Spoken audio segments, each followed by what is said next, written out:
Hey everyone, Josh Merhar here, and today I'm going to show you a way you can practice soloing in odd meters. This concept can extend far beyond soloing into grooves and metric modulations and things like that, but that's for another time. We're going to work with what I like to call rhythmic fractals. And that's just a fancy way of saying we're going to essentially adjust the scale of a pattern by playing it at a bunch of different rhythmic rates, or subdivisions. And this concept works with literally any odd meter or any odd numbered grouping, but to demonstrate this process we'll use a 5-stroke pattern. Right, left, left. We could play right, left as quarter notes, or as eighth notes, or eighth triplets, or 16th notes, or even 16th triplets. And no matter what subdivision we play the pattern as, it'll always fit evenly into one measure of 5/4. It simply nests into larger versions of itself. As quarter notes, each stroke of the pattern gets its own beat, so we only have to play it once to fill a measure of 5. As eighth notes, the pattern cycles twice before it lands on beat 1 again. As eighth triplets, it cycles 3 times before it lands on 1. As 16th notes, we'd have to play it 4 times before it comes around on 1 again. And as 16th triplets, we'd have to play the pattern 6 times before it comes around on beat 1 again. First, spend some time practicing the pattern at each individual rhythmic rate. Since we're superimposing a 5-stroke pattern into beats that are divided into 2, 3, 4, and 6 parts, the pattern extends beyond the space of a single beat. If I accent each of those right-hand strokes, we get some over-the-beat phrasing going on. And it takes some practice for your ears to adjust to how these accents move throughout the measure and how some of these phrases stretch over beats, so take your time. Starting at eighth notes, the 5-stroke pattern played as each rhythmic rate sounds like this.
After you can play the pattern at each individual rhythmic rate, we need to practice switching between rates in real time.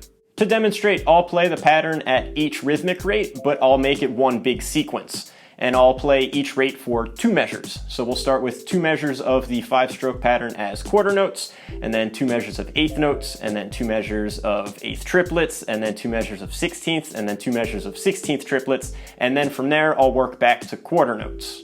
Altogether, it sounds like this.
Once you feel comfortable playing the pattern at each rhythmic rate on just the snare, try orchestrating it a bit.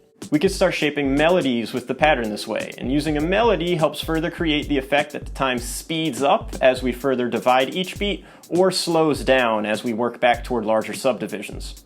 I'll just use a single orchestration to demonstrate. So I'll play the first stroke on the mid-tom, second stroke on the high-tom, third stroke on the floor-tom, and the last two strokes on the snare drum.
To develop more freedom with this concept, we want to be able to switch between any rhythmic rate, so try practicing different subdivision leaps, like quarter notes to eighth triplets, or eighth notes to 16th triplets, or 16th notes to eighth notes, and so on. Also, practice switching between rhythmic rates in the middle of a measure. Doing so might require a bit of planning, but I'll demonstrate a couple combinations. First, we'll combine one cycle of the 5 as eighth notes with 2 cycles of the 5 as sixteenths. So we'll switch to sixteenths on the and of beat 3, which is the halfway point of a measure of 5. Then flip the combination around so the 2 cycles of sixteenths happen first. Those combinations sound like this.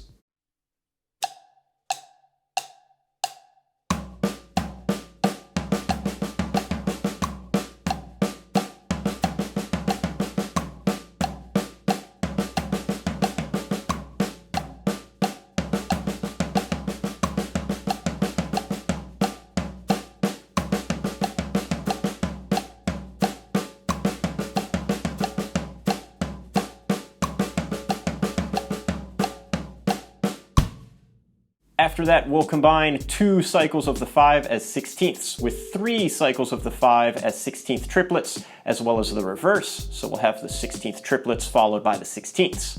Those 2 combinations sound like this.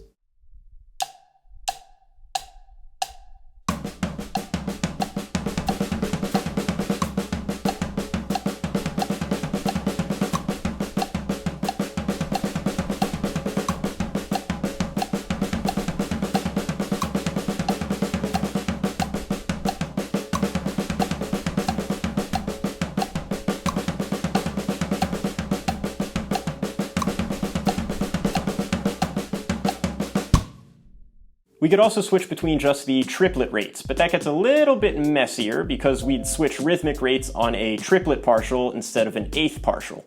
To demonstrate, I'll play only 1 cycle of the 5 as eighth triplets, followed by 4 cycles of the 5 as 16th triplets, and then I'll flip it around so we have the 16th triplets first, followed by the cycle of eighth triplets.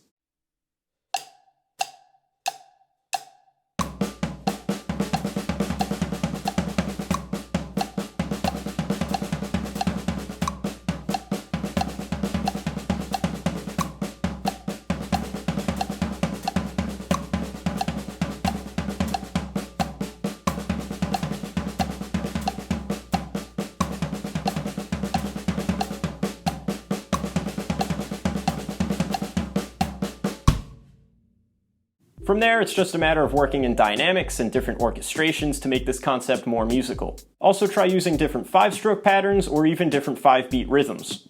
Try using a pattern of 7 or a pattern of 11 or something to further explore this concept.